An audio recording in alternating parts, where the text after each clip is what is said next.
మాస్టర్తో మాట మంతి కార్యక్రమానికి స్వాగతం. నేను మీ మాస్టర్ దుర్గా ప్రసాద్. ఈరోజు మనతో పాటు సీనియర్ జర్నలిస్ట్ సత్యమూర్తి గారు ఉన్నారు. నమస్కారం సార్. నమస్కారం అండి. రాజకీయాలు చూస్తుంటాం సార్, ఒకళ్ళొకళ్ళు విమర్శించుకుంటారు. కానీ దారుణంగా విమర్శించుకోవడంలో వల్లభనేని వంశీ కొంతమంది ప్రముఖులు ఉన్నారండి. ఆయన అమెరికా వెళ్ళారండి. అమెరికా వెళ్ళి అక్కడ పర్మనెంట్గా ఉండటానికి అప్లై చేస్తున్నారట. దీన్ని ఎలా చూద్దాం అంటారు?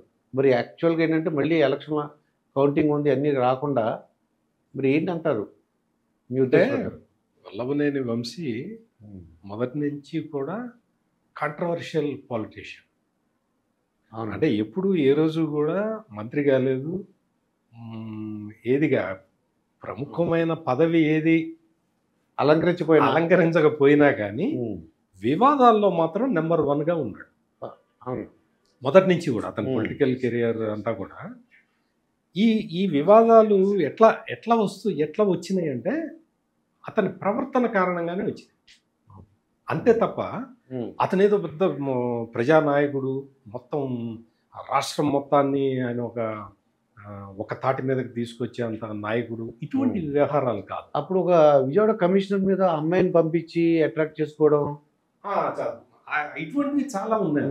అంటే నేను చెప్పేది అదే, రాజకీయంగా మనం ఏదన్నా సాధించి మనం ప్రచారం చేసుకొని లేకపోతే ఒక ప్రముఖ స్థానంలోకి రావటం వేరు. అది ఇప్పుడు మీరు చెప్పారు కదా, అటువంటి పనులు చేసి ప్రచారంలోకి రావటం వేరు. వల్లభనేని వంశీ ఇటువంటి పనులు చేసి ప్రచారంలోకి వచ్చిన వ్యక్తి. వల్లభనేని వంశీ అంటే తెలుగుదేశం పార్టీలో గెలిచి అక్కడి నుంచి వైసీపీకి వెళ్ళిన తర్వాత పెద్ద కాంట్రవర్సీ ఏం లేదు. అంటే చాలామంది మారుతుంటారు, ఇతను కూడా మారాడు. ఏం పార్టీ మారటం పెద్ద క్రైమ్ ఏం కాదు కదా భారతదేశంలో. అవును, మారుతూనే ఉన్నారు. అంటే చట్టం, ఫిరాయింపుల నిరోధక చట్టం ఉన్నా కానీ ఆ చట్టం పరిధిలోకి రాకుండా మారుతున్నారు. మీకు ఉదాహరణకి మీకు చట్టం పరిధిలోకి రాకుండా ఎట్లా మారుతారు పార్టీ అనేది చెప్తా. ఓకే. కరణం బలరాము ఉన్నాడు, తెలుగుదేశం పార్టీలో గెలిచాడు. అవును, ఆయన కొడుకుని వెంట పెట్టుకొని తీసుకెళ్ళి జగన్మోహన్ రెడ్డి దగ్గరికి వెళ్ళి కొడుకుకి పార్టీ కండువా కప్పించాడు. దగ్గర పక్కనే ఉన్నాడు. అంటే కొడుకు పార్టీలో చేరినట్టు ఇతను చేరనట్టు. అంటే ఈ తరహా చేసి ఆ ఫిరాయింపుల నిరోధక చట్టం ట్రాప్లోకి రాకుండా చూసుకుంటారు అన్నమాట. అంటే ఊరికి ఎగ్జాంపుల్. అవును. ఈ వల్లభనేని వంశీ ఏ తరహా అంటే చేరాడు, పార్టీ మారాడు. పార్టీ మారక ముందు ఏం చెప్పాడు, పార్టీ మారిన తర్వాత ఏం చెప్పాడు అనేది మీకు వాట్సాప్లో ఇటు వెతికితే అన్నీ అవే కనపడతాయి. ఓకే. అంటే జగన్మోహన్ రెడ్డి మీద ఉన్న కేసుల్ని అతి భయంకరంగా ముందర చెప్పింది వల్లభనేని వంశీ. విమర్శించి అసలు ఏంటని, అసలు ఇటువంటి దారుణమైన కేసులున్న వ్యక్తి రాజకీయాల్లో ఎట్లా ఉంటాడని ప్రశ్నించాడు. అసలు వ్యక్తిని అసలు ప్రజలు ఎట్లా ఎన్నుకుంటారు అని ప్రశ్నించాడు. మీకు అసలు సమస్య లేదు, అసలు ఇటువంటి వాళ్ళు రాజకీయాల్లో ఉండటానికి వీలు లేదన్నాడు. ఆ వీడియోలు వల్లభనేని వంశీ ఆ రోజు మాట్లాడిన వీడియోలు చూస్తే అమ్మా ఎంత తెలుగుదేశం వీరభక్తుడేమో, అసలు తెలుగుదేశమే అతన్ని ఊపిరేమో ప్రాణమేమో అనుకుంటారు, వెన్నుముక అని రకరకాలుగా అనుకుంటారు. ఈ రకంగా అనుకుంటారు. ఆ తర్వాత ఎప్పుడైతే తెలుగుదేశం పార్టీలో గెలిచిన తర్వాత రాకూడదు కదా. అవునండి, చాలా మంది నీతులు చెప్తుంటారు.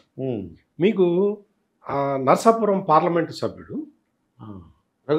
రఘురామకృష్ణరాజు రెబెల్ అయినప్పుడు ఆయన ఏ పార్టీలో చేరలేదు మొన్నటి వరకు. అవునండి. కానీ వైసీపీ వాళ్ళందరూ ఏం డిమాండ్ చేశారు, నువ్వు జగనన్న ఫోటో పెట్టుకొని గెలిచావు, నువ్వు ఇప్పుడు జగనన్నను విమర్శిస్తున్నావు, నీ పదవికి రాజీనామా చేసి నువ్వు విమర్శించు అన్నారు.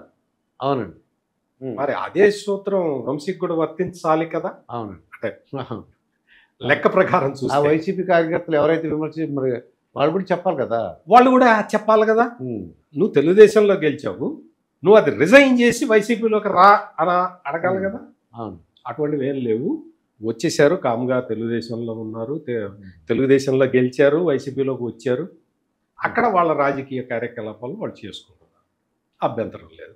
ఓకే, ఎగ్జామ్షన్ ఇద్దాం, మనం ఉమ్.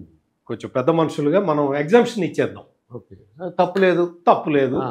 అంటే తప్పా ఒప్పా కాదు, ఉమ్. అతని పొలిటికల్ కెరియర్ అతను చూసుకున్నాడు అని ఎగ్జామ్షన్ ఇద్దాం. ఓకే, ఇంతవరకు ఓకే కదా. బాగానే ఉంది. శాసనసభలో, నిండు శాసనసభలో ఈ వ్యక్తి ఉమ్. చంద్రబాబు నాయుడి భార్య ఉమ్. భువనేశ్వరి గురించి ఏం మాట్లాడాడు అనేది ఒక్కసారి మనం ఆలోచిస్తే, ఉమ్. ఫస్ట్ మనం ఈ చర్చ మొదలు పెట్టబోయే ముందర మీరు ఒక మాట చెప్పారు కదా, ఉమ్. ఏదో అమ్మాయి విజయవాడ. అవునండి. అంటే ఇతని బుద్ధి అప్పుడే ఇలా ఉంది అన్నమాట. ఉమ్. అంటే ఒక ఆడ మనిషిని, ఒక మహిళని నువ్వు ఏ విధంగా చూడాలి? నువ్వు పబ్లిక్ లైఫ్లో ఉన్న వ్యక్తివి. అవును. పబ్లిక్ లైఫ్లో ఉన్న వ్యక్తి ఆడవాళ్ళ పట్ల ఏ విధంగా వ్యవహరించాలి అనేది ఒక ప్రధానమైన అంశం. మీరు పెద్ద దొంగని, డకాయిట్ని తీసుకొచ్చి నిలబెట్టారనుకోండి, ఉమ్. మీకు పూలందేవి ఆ. అని ఒక బ్యాండెడ్ క్వీన్ ఉండేది. ఉమ్. ఆమె కూడా ఎలక్షన్లో పార్టిసిపేట్ చేసింది. ఉమ్. ఎలక్షన్లో పార్టిసిపేట్ చేయడానికి ముందు ఆమె పోలీసులకి లొంగిపోయి ఆ కేసులన్నీ పరిష్కరించుకున్న తర్వాతే ప్రజా జీవితంలోకి వచ్చింది. అది. అంటే ఒక వ్యక్తి రాజకీయాల్లోకి వచ్చేటప్పుడు తనని తాను సంస్కరించుకొని రావాలి, ప్రజలకి ఆదర్శంగా ఉండాలి. ఉమ్.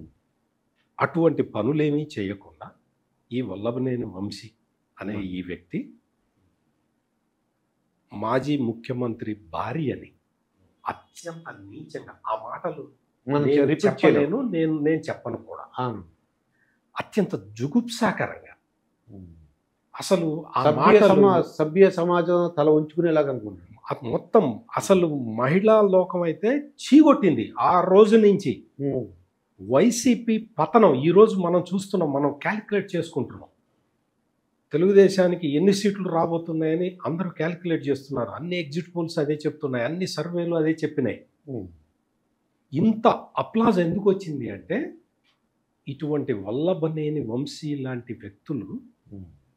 పబ్లిక్ లైఫ్లోకి వచ్చి మహిళల్ని ఏ విధంగా కించపరిచారు, అసలు నిస్సిగ్గుగా ఉమ్. ఎలా చేశారు అనే దాని మీద మొత్తం స్టేట్ ఉమెన్ ఫోక్ అంతా కూడా రియాక్ట్ అయింది. ఆ రోజు రియాక్షనే పోలింగ్లో కనిపించింది. ఉమ్. ఇదంతా ఒక మనమేదో ఇప్పుడు చెప్తూ ఉంటే, మనమేదో ఇప్పుడు కూర్చొని వేదికల మీద కూర్చొని మనం లెక్చర్ ఇస్తున్నాం అనుకుంటారు. ఉమ్. కాదు, ఉమ్. ఆ రోజు నుంచి కూడా మహిళలు కోపంగా ఉన్నారు వైసీపీ పట్ల. ఎందుకు? వల్లభనేని వంశీ, కొడాలి నాని, ఉమ్. పేరుని నాని, అంబటి రాంబాబు, రోజా, అంబటి రాంబాబు, ఐదుగురు. ఈ ఐదుగురు వీళ్ళకి ఎలక్షన్లు వచ్చేటప్పటికి యాడ్ అయిన ఆరో వ్యక్తి ముద్రగడ పద్మనాభం. ఉమ్. అంటే కూతుర్ని ప్రాపర్టీ కింద పోల్చిన అవునండి. ఒక కుసంస్కారి ముద్రగడ పద్మనాభం. చాలా దారుణం సార్ అది. కూతుర్ని ఒక ఆస్తిగా అంటే ఏంటంటే, ఒక చూడ అమ్ముతూ కొంటూ ఉంటూ ఉంటాయి. ఆస్తి అంటే అంతే కదా. కూతురు ప్రాపర్టీనండి. అమ్మచ్చు, కొనచ్చు. కూతురుని ఉమ్. అమ్మచ్చు, కొనచ్చా? ప్రాపర్టీనా? అసలు నీకు ఆ పెద్ద మనిషి గురించి అందుకనే ఈ ఐదుగురిని ముందర చెప్పి అవునండి. ఆరో వ్యక్తిని యాడ్ చేశారు. ఈ ఆరుగురు ఈ రోజున వైఎస్ఆర్ కాంగ్రెస్ పార్టీ ఇంత దీనస్థితిలోకి రావటానికి, అంటే ఇంకా రాలేదు, వస్తుంది, 4వ తారీఖు వస్తుంది, అది. ఉమ్. రావటానికి ప్రధాన కారణం వీళ్ళు. ఉమ్. ఈ వల్లభనేని వంశీకి ఈ విషయాలన్నీ కూడా, అంటే మనకే తెలిసినప్పుడు అతనికి తెలియవా? ఉమ్. నియోజకవర్గంలో ఎట్లా ఉంది, ఏ విధంగా ఓట్లు పోలేదే అనే విషయాలు ఆయనకి స్పష్టంగా తెలుస్తుంది. పైగా ఇంకొకటి ఏంటి అంటే, కొడాలి నాని, వల్లభనేని వంశీ వీళ్ళిద్దరూ కలిసి వంగవీటి రాధాని తెలుగుదేశం పార్టీ నుంచి దూరం చేయటానికి శతవిధాల ప్రయత్నం చేశారు.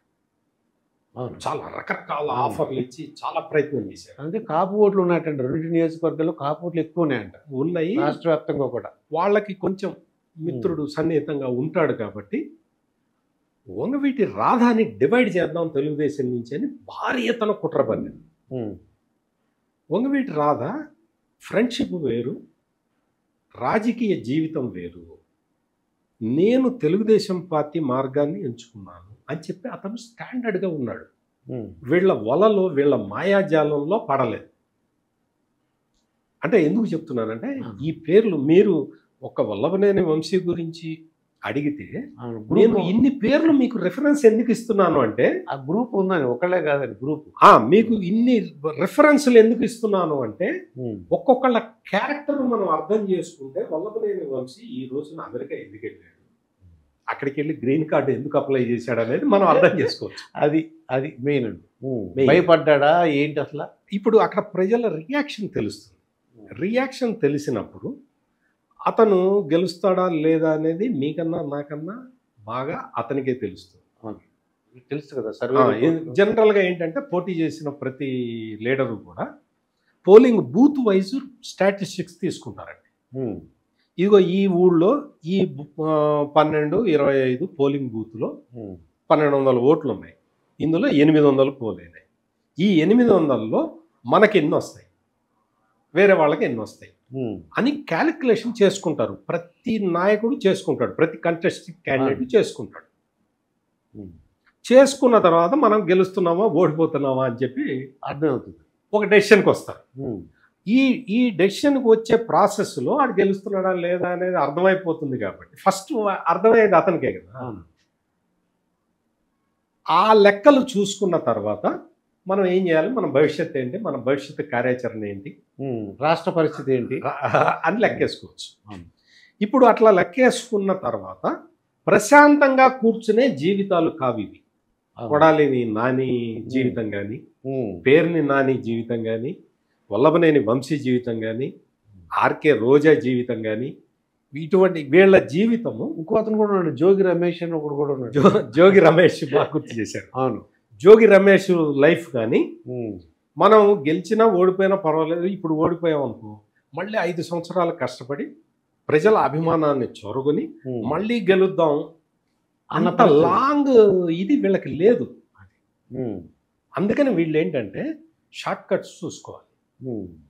ఇప్పుడు తెలుగుదేశంలో గెలిచాడు, వైసీపీలోకి వెళ్ళాడు, వైసీపీలోకి వెళ్ళి ఇక్కడ కంపు చేసుకున్నాడు. ఇప్పుడు మళ్ళీ వెనక్కి రావడానికి వీల్లేదు. పోనీ ఆంధ్రప్రదేశ్లో ఇంకొక పార్టీ ఏదన్నా ఉంటే అందులోకి పోవచ్చు. ఇక్కడ బీజేపీ, జనసేన, తెలుగుదేశం 3 ఒకటే పార్టీ, ఒకటే గ్రూప్ కింద కూటమిగా ఉన్నాయి. అందువల్ల వైసీపీ ఉంటే వైసీపీలో ఉండాలి, లేకపోతే వేరే పార్టీలో వెళ్ళటానికి వీలు లేదు. రాజకీయాలు విరమించటానికి అవకాశం లేదు. ఎందుకంటే నీ ఆస్తులు, నీ కథలు, నీ కమామిషు అంతా కూడా ప్రజలందరికీ తెలుసు. నీకు ఎటువంటి ఆస్తులు ఉన్నాయి, ఏ రకమైన సంపాదన ఉంది నీకు అనేది అందరికీ తెలుసు. కాబట్టి వీళ్ళకి వేరే మార్గం లేదు, కనపట్టలేదు. అందుకని వేరే సైడ్ ఇవి ఏం చేయాలి, ఎట్లా చేయాలి అని ఆలోచించుకుంటూ అమెరికాలో డల్లాస్లో ఉండే కొడుకు దగ్గరికి వెళ్ళి, అక్కడ మరి కొడుక్కి గ్రీన్ కార్డు ఉందేమో మనకు తెలియదు. కొడుక్కి గ్రీన్ కార్డు ఉంటే తండ్రికి నా డిపెండెంట్ ఫాదర్ అని తీసుకోవచ్చేమో, పాసిబిలిటీ ఉంటుంది. బహుశా అట్లా తీసుకున్నాడేమో తెలియదు. అప్లై చేసి అంటే ఆ విధంగా వస్తే హీ సేఫ్. అంటే తడతడకి వీసాకి వెళ్ళకుండా పక్కన ఇక్కడ ఏదైనా ప్రాబ్లం రాగానే ఎక్కి వెళ్ళిపోవచ్చు. లేదా అక్కడే ఒక 3 ఏళ్ళు 4 ఏళ్ళు అక్కడే ఉండి మళ్ళీ ఎలక్షన్ టైంకి రావచ్చు. లేదు శాశ్వతంగా ఇక్కడి నుంచి బిచానా ఎత్తేయచ్చు. ఎందుకు అంటే ఇక్కడ తెలుగుదేశం ఇప్పుడు ప్రస్తుత పరిస్థితి ఎట్లా ఉన్నదంటే అండి, వీళ్ళందరూ కూడా తెలుగుదేశం ప్రధానమైన క్యారెక్టర్ ఏంటి అంటే వాళ్ళు పొలిటికల్ ఫైట్ చేస్తారు తప్ప పర్సనల్గా వాళ్ళకి అటాక్స్ ఉండవు. అది ఇప్పుడు ఏమైంది అంటే ఈ నేను చెప్పిన 5-6 పేర్లు తెలుగుదేశం నాయకులతోటి పర్సనల్గా డైరెక్ట్గా అటాక్ తీసుకున్నారు వీళ్ళు. అందువల్ల భయపడుతున్నారు. ఇప్పుడు తెలుగుదేశం అధికారంలోకి వస్తే ఏమవుతుంది, ఏమవుతుంది, మన పరిస్థితి ఏంటి అని. అందరూ వీళ్ళలాగా దుర్మార్గులు ఉండరు కదండి. తెలుగుదేశం వేరే ఇది ఉంటుంది, వాళ్ళు లా అండ్ ఆర్డర్ని ఎట్లా కంట్రోల్ చేయాలా అని చూస్తారు. మన చంద్రబాబు నాయుడిని 14-15 ఏళ్ళు ముఖ్యమంత్రిగా ఉన్నది మనం చూసాం కదా. సో అంటే ఇదేదో తెలుగుదేశం గురించి గొప్పగా చెప్పడం అది కాదు, మనం చూసాం పరిస్థితి వాళ్ళ పరిపాలన ఏ విధంగా ఉంది, మన ఎక్స్పీరియన్స్ అయ్యాం, మన అనుభవం ఉంది మనకి ఉన్నది కాబట్టి మనం చెప్పగలుగుతున్నాం. అంటే వీళ్ళు వాళ్ళలాగే వాళ్ళు చేసినట్టే తెలుగుదేశం వాళ్ళు కూడా మనల్ని టార్గెట్ చేసి మన మీద పోలీస్ కేసులు పెట్టించి మనల్ని జైల్లో పడేస్తే, లేదు ఇతర రకాలుగా మనం ప్రవర్తించినట్టు వాళ్ళు కూడా ప్రవర్తిస్తే మన పరిస్థితి ఏంటి అని భయపడి వస్తున్నారు. అది అందుకని వీళ్ళే కాదు, చాలామంది ఒక వల్లభనేని వంశీనే కాదు, చాలామంది ఇప్పుడు ఫారెన్లోనే తిరుగుతున్నారు. వచ్చా రావచ్చా అనేది చూడాలి. ఇప్పుడు చూసుకుంటారు. ఇప్పుడు పరిస్థితి ఇప్పుడు మరి కౌంటింగ్ ఉంటుంది. కౌంటింగ్ రోజు వరకన్నా వస్తారా రారా ఏంటి అనేది మనం కొద్ది రోజులు ఆగితే కానీ తెలియదు. కౌంటింగ్ రోజుకి వచ్చి దిగినా కానీ మీకు ఏముంటుంది, నువ్వు అమ్మ ఇప్పుడు అక్కడ ప్రజలందరూ మీకు ఇంకొక చిన్న ఇది కూడా చెప్తాను. కొడాలి నాని అక్కడ గుడివాడ మున్సిపాలిటీలో ఒక కార్పొరేటర్ వచ్చి నిన్న చెప్తున్నాడు, 24-25 కార్పొరేషన్ డివిజన్ కార్పొరేటర్లు వాళ్ళు కొడాలి నాని ఇచ్చిన డబ్బులు తీసుకొని వాళ్ళు పరారైపోయారు. వాళ్ళు 3 వ్యక్తులని వాళ్ళ పేర్లు కూడా చెప్పాడు. అంటే పంచకుండా కొడాలి నాని డబ్బులు ఇస్తే ఆ డబ్బులు ప్రజలకి పంచకుండా కొడాలి నాని అన్నకి అన్యాయం చేశారు అని చెప్పి చెప్తున్నాడు. అతని పేరు మనకు అనవసరం, ఎవరైతే ఉంది. కానీ అంటే ఈ ఎగ్జాంపుల్ ఎందుకు చెప్తున్నాను అంటే ఓడిపోతానికి అవకాశం ఉందని నాకు అనిపిస్తుందండి. ఇప్పుడు అదే కదా, డబ్బులు తీసుకున్నారు. కొడాలి నాని దగ్గర నుంచి డబ్బులు తీసుకొని వాళ్ళు వైసీపీ వాళ్ళకే ఇస్తాడుగా. కొడాలి నాని కూడా వేరే వాళ్ళకి కూడా డబ్బులు పంచిపెట్టమని జాగ్రత్తగా పంచండి అని ఇచ్చి ఉంటాడు కదా. ఆ వైసీపీ నాయకులే డబ్బులు పంచకుండా వాళ్ళు పారిపోయారు. ఒకడు మలేషియా పోయాడు, ఒకడు సింగపూర్ పోయాడు, ఒకడు గోవా పోయాడు. ఈ కొడాలి నాని అన్న డబ్బులు తీసుకొని కొడాలి నాని అన్నకి అన్యాయం జరిగింది అని వాడు ఎవడో చెప్పాడు. ఓకే, అంటే ఈ ఎగ్జాంపుల్ ఎందుకు చెప్తున్నాను అంటే వీళ్ళు డబ్బులు ఖర్చు పెట్టినా కింద దాకా పంచేవాడు లేడు, మధ్యలో కొట్టేశారు. అందువల్ల వీళ్ళకి గెలుపు అవకాశాలు లేవు అని చెప్పటానికి నేను అది కొడాలి నాని కాన్స్టిట్యున్సీలో జరిగిన ఎగ్జాంపుల్ చెప్పాను. అందువల్ల ఇదేంటంటే వీళ్ళు రకరకాల ప్రయత్నాలు చేశారు. నేను కూడా అంటే ఆ కార్పొరేటర్లో పంచిన ఓటేని తెలిసి మనం ఉంచేసుకుంటే బాగుంటుంది అనుకున్నారేమో అండి. అనుకుంటారు, వాళ్ళకి ట్రెండ్ తెలిసిపోతుందండి. ఇప్పుడు ఓటరు డబ్బులు తీసుకుంటున్నాడు అంటే మీకు ఓటర్లలో చాలామంది ఈసారి ఏంటంటే రిజెక్ట్ చేశారు. అక్కర్లేదు, నీకు ఓటు వేయము, నీ డబ్బులు మాకు అక్కర్లేదు అని చెప్పారు. ఇది చాలా చోట్ల జరిగింది. అఫ్కోర్స్ కొన్ని చోట్ల అక్కడ 2000 ఇచ్చారు, మీరు ఇంకా ఎక్కువ ఇస్తారు అనుకుని మీ దగ్గరికి వచ్చామని ధర్నాలు చేశారు. అది చిన్న 1-2 ఇన్సిడెంట్స్ ఉంటాయి. ఓవరాల్గా ఓటర్లు డబ్బులు కూడా చాలా చోట్ల రిజెక్ట్ చేశారు. మేము మీకు వేయము అని చెప్పేశారు అన్నమాట. అంటే ఈ తరహాలో వాళ్ళ ఓటమి ఫిక్స్ అయిపోయినట్టు వాళ్ళకే స్పష్టంగా అర్థమైపోయింది. అందువల్ల వాళ్ళు తెలుగుదేశానికి టార్గెట్ అయిపోతామని, తెలుగుదేశం వాళ్ళు వాళ్ళ మీద కేసులు పెట్టిస్తారని రకరకాలుగా భయపడుతూ ఈ విధంగా వాళ్ళు సైడ్ మార్గాల్ని వెతుక్కుంటున్నారు.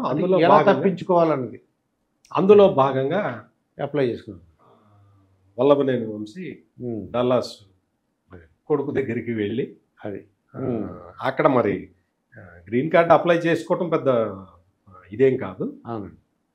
గ్రీన్ కార్డు అప్లై చేసుకొని ఉంటాడు ఖచ్చితంగా, నాకు తెలిసి కూడా అతని మనస్తత్వం ప్రకారం అతను ఖచ్చితంగా గ్రీన్ కార్డుకి అప్లై చేసుకునే ఉంటాడు. ఇదండి సత్యమూర్తి గారితో జరిగిన ఇంటర్వ్యూ. మరొక ఇంటర్వ్యూతో మీ ముందుంటాను. మీ మాస్టర్ దుర్గాప్రసాద్.